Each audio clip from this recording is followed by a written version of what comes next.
Hours and hours of work. It comes down to effort. If you're a class rep, you can get away with doing a survey every now and again, and that's great. It's really, really good information. But as a school president, you're expected to have a bit more responsibility and to be able to put in a lot more effort.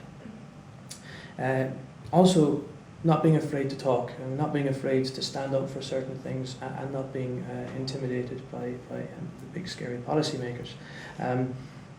We are students. We are only students. We're only kind of getting into our groove as proper people, for want of another term.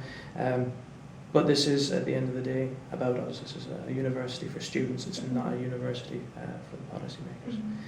So the biggest difference between a school president and a class rep: effort, sweat, tears, and shouting. Well, I guess a class rep is much closer to the students. They ask for and they receive the feedback. And the school president does a lot more work with the staff. Obviously, it's the whole school, not just a specific module organiser. And also the school presidents work with the other school presidents to do stuff across the university as a whole. I think basically a class rep will be emailing with students, and I'll be exchanging emails with staff, basically. As a school president, you kind of see as someone whose priority should be to make what I call more permanent changes. For instance, taking the information, the opinions and whatnot gathered from the class reps, and in coherence with them and the school, try to make more, as I say, long-term, more permanent changes, whether it be changing a module or, as I say, feedback or explanation lectures and this type of thing.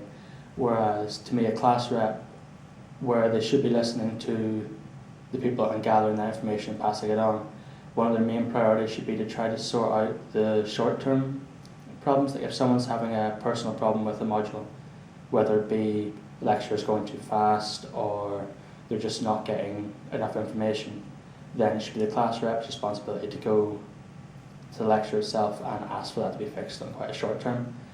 Or if this happens to be the module overall, they can then bring it back up to the school president who would fix that. Okay, so a class rep is obviously representing the student body and just the modules and things that the class rep actually takes, as well as obviously other modules if they can get the information from them. A school president's job is to collect all the information from the class reps and to check for overlapping issues, because there are quite a lot of things that overlap between all the different year groups and all the modules. Also, a school president, I think, is important for liaising with staff as well, because a class rep, yeah, they can go to the module organiser, but in terms of getting real changes seen, I think staff would rather see it coming from the figurehead of the student body as opposed to just one person representing their year. Well, a school president really has to be the figurehead for the school. They're responsible for representing that school at a university-wide level. I mean, obviously the class rep is really there to take representations from the students and feed that back to the SSCC. So I think that's what the big difference is. I think a class rep is certainly a very important role. It deals with any specific issues or problems specific to a module. I think the role of school president, though, kind of goes beyond this and acts at the level of the School of Biology as a whole, and indeed at the level of the university as a whole, in conjunction with other school presidents even.